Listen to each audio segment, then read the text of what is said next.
Sepanjang tahun 2022, dunia pertanian Indonesia dihebohkan dengan sebuah fenomena yang disebut sebagai biosaka. Ramuan yang dikatakan aneh namun ajaib ini bahkan sampai dikampanyekan sendiri oleh Kementerian Pertanian Republik Indonesia.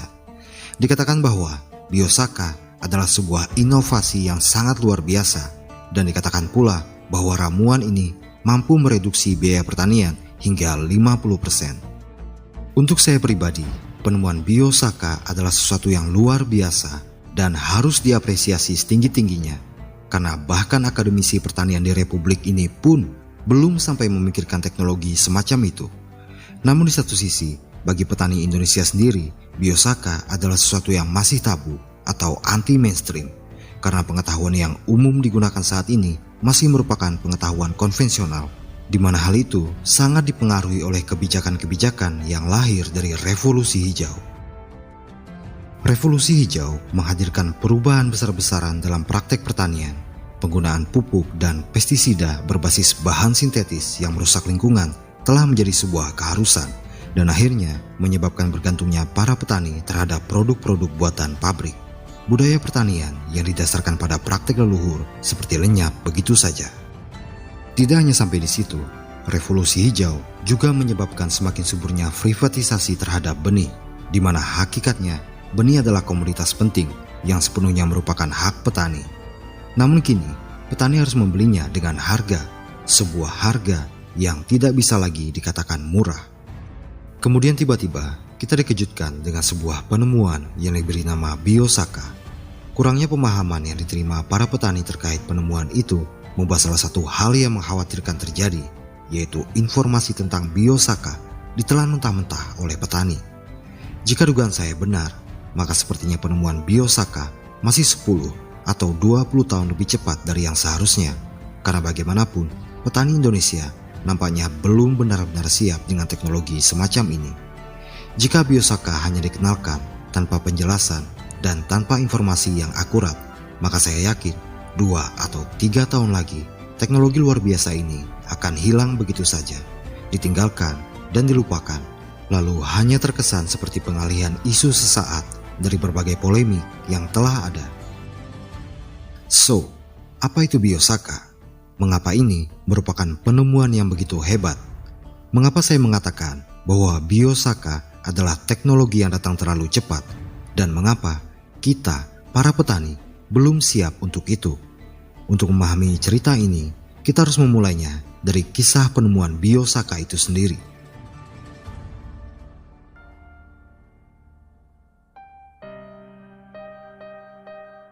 Kisah biosaka dimulai dari seorang petani biasa asal Blitar bernama Muhammad Ansar. Ansar bukanlah seorang ilmuwan atau pakar dalam bidang pertanian, tapi dari tangannya kemudian lahir sebuah teknologi yang jika dikembangkan dengan baik bisa jadi akan memberikan kemajuan yang signifikan bagi pertanian Indonesia. Pada tahun 2006, Ansar menemukan sebuah ramuan yang dapat membantu meningkatkan hasil panen pada tanaman. Dari sinilah lahir sesuatu yang kita kenal dengan nama biosaka. Biosaka adalah sebuah singkatan yang terdiri dari suku kata bio dan saka. Bio mengacu pada biologi dan saka adalah kependekan dari selamatkan alam kembali ke alam. Ya, konsep biosaka adalah dari alam untuk alam kembali ke alam. Pada awalnya, tidak banyak yang tahu tentang penemuan Ansar ini. Tidak terekspos oleh media manapun, membuat hasil temuannya hanya digunakan dalam ruang lingkup yang sangat kecil. Melalui pemberdayaan petani, dengan tulus, Ansar membagikan temuannya kepada petani lain di sekitar wilayah tempat tinggalnya. Dan ini berlangsung selama belasan tahun dengan berbagai tanggapan, baik itu positif maupun negatif. Sampai memasuki tahun 2020, belum banyak orang yang mengenal biosaka. Namun pada akhirnya, Kementerian Pertanian mulai mencium keberadaan Ansar dan biosaka segera menapaki jalan yang benar-benar berbeda. Sejak pertengahan 2021, biosaka mulai dikenal luas, bukan hanya di Blitar, tapi juga di seluruh Indonesia. Pemberitaan dari berbagai media, khususnya media sosial, membuat biosaka kini semakin populer, bahkan dianggap sebagai pupuk pertanian untuk masa depan.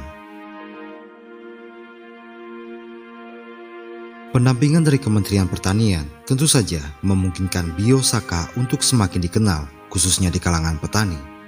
Namun cerita tentang biosaka mendadak berubah secara drastis. Setelah diteliti lebih mendalam, ternyata biosaka bukanlah pupuk, dan sampai kapanpun tidak akan pernah bisa menggantikan peranan pupuk.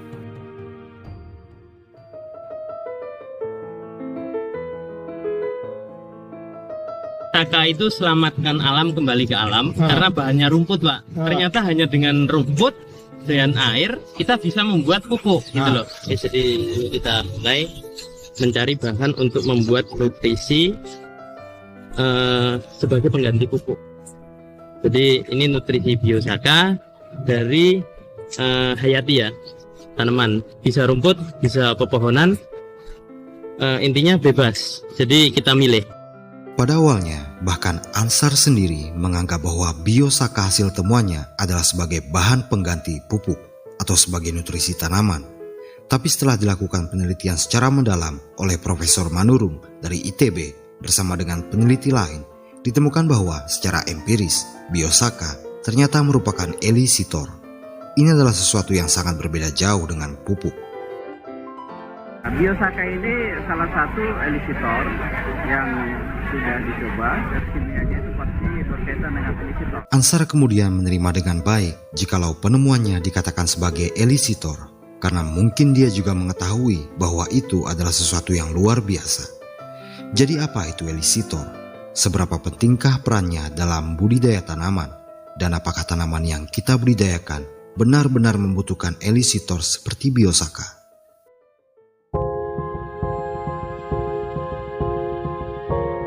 Awalnya, istilah elisitor digunakan untuk molekul yang mampu menginduksi produksi phytoalexin. Phytoalexin adalah suatu senyawa antimikrobial yang dibuat dan diakumulasikan oleh tumbuhan setelah terjadi infeksi dari hama atau mikroorganisme penyebab penyakit. Phytoalexin juga secara alami terbentuk sesaat setelah tanaman terpapar oleh senyawa kimia tertentu atau saat tumbuhan menerima radiasi dari sinar UV matahari.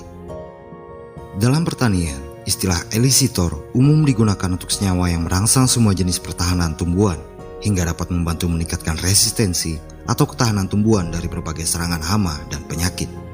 Definisi elisitor dalam ilmu pengetahuan yang lebih luas yaitu mencakup zat yang berasal dari patogen disebut elisitor eksogen dan senyawa yang dilepaskan dari tumbuhan oleh aksi patogen disebut elisitor endogen.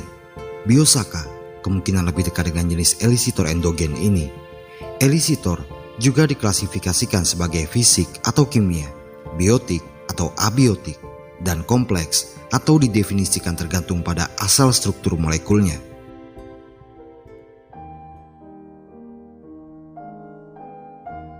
Elisitor pertama kali ditemukan secara tidak sengaja oleh seorang ilmuwan wanita asal Inggris bernama Rosalind Franklin. Rosalind adalah ilmuwan yang spesifik mempelajari tentang DNA manusia dan hewan.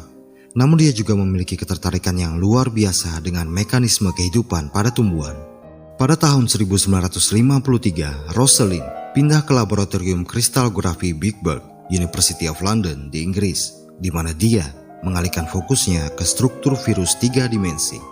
Dia kemudian memperoleh pola dipraksi virus mozaik tembakau dengan detail dan kejelasan yang belum pernah terjadi sebelumnya. Dalam penelitian ini, dia juga menemukan ada beberapa jenis tembakau dengan pola pertahanan yang sangat luar biasa terhadap virus tanaman. Ketika sel-sel di dalam daun tembakau itu disentuh oleh kekuatan eksternal berupa serangan serangga yang merupakan vektor virus mozaik, reseptor tanaman melepaskan ion kalsium. Sinyal menyebar ke sel-sel yang berdekatan dalam bentuk gelombang. Ini kemudian memicu pelepasan lebih banyak ion kalsium dan selanjutnya menghasilkan bahan kimia yang disebut GABA atau gamma aminobutyric acid. Serangga daun tembakau yang menelan GABA menderita tremor, kelumpuhan, dan bahkan kematian. Ini menjadikan GABA sebagai elisitor alami pertama yang ditemukan dari tumbuhan tembakau. Dari penemuan ini, disimpulkan bahwa elisitor dapat melindungi tanaman dari penyakit, stres, dan kerusakan, mirip seperti cara kerja pestisida. Sekitar tahun 1958 sampai 1959, James Norman Davidson, seorang ahli biokimia, menghabiskan beberapa bulan untuk meneliti temuan kecil Rosalind Franklin. Dia menemukan bahwa hampir setiap tumbuhan di muka bumi memiliki sistem pertahanan atau elisitor mereka masing-masing dalam bentuk zat kimia dan dalam jumlah yang berbeda-beda.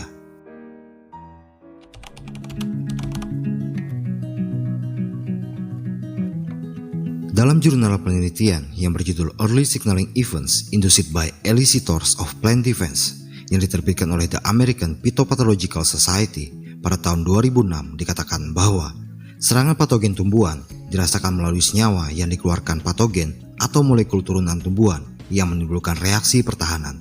Terlepas dari banyaknya ragam elisitor, skema umum mutu persinyalan elisitor akan selalu mengarah ke sistem pertahanan tanaman. Dari sini dapat disimpulkan bahwa elisitor adalah zat kimia beracun yang secara alami dikeluarkan oleh tumbuhan dalam bentuk sinyal atau gelombang sebagai mekanisme pertahanan saat terjadi serangan hama atau patogen. Dikatakan pula bahwa hama atau patogen dapat menyerang tumbuhan dengan zat kimia tertentu. Mereka disebut sebagai efektor. Efektor lalu memicu zat kimia lain dari tumbuhan sebagai bentuk pertahanan mereka. Ini yang kemudian disebut sebagai elisitor.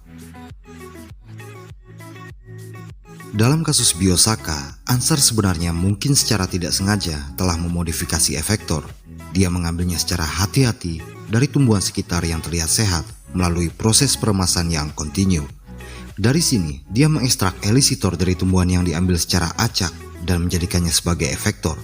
Ini hanya sebatas hipotesis saya, tapi jika ini benar, maka Ansar telah menemukan sesuatu yang sangat jenius. Dia telah menciptakan elisitor yang berfungsi sebagai efektor. Ini juga mungkin menjelaskan mengapa pengaplikasian Biosaka harus dilakukan dengan penyemprotan kabut, karena prinsip efektor baru akan efektif bekerja pada tanaman jika diterapkan dalam jumlah yang sangat sedikit. Sementara jika efektor diberikan terlalu banyak, maka sel-sel tanaman tidak dapat merespon atau bahkan menyebabkan matinya beberapa sel penting yang terkait dengan mekanisme pertahanan tanaman itu sendiri. Lebih lanjut, bahwa efektor sebenarnya mengandung lebih banyak protein. Ini dapat memicu sel-sel tertentu dari tumbuhan untuk bekerja lebih keras guna mendapatkan sesuatu seperti nutrisi yang sebelumnya tidak dapat dijangkau oleh tanaman.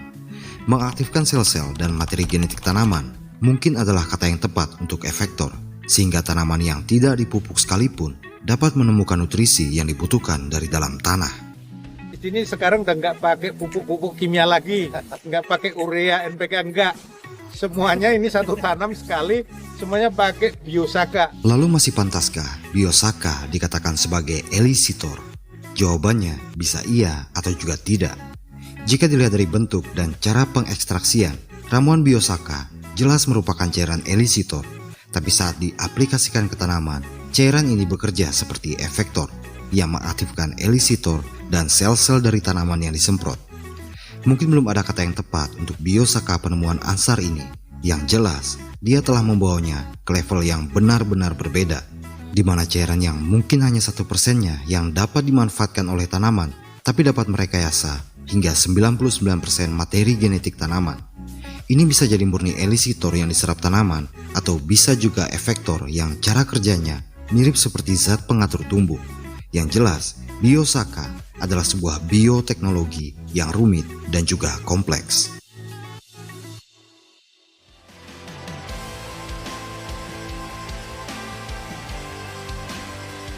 Teknologi rumit dan kompleks ini begitu saja muncul di Indonesia. Bahkan pertanian di negara maju pun masih enggan mempraktekkan teknologi semacam ini, karena penelitian untuk itu akan menelan biaya yang sangat mahal.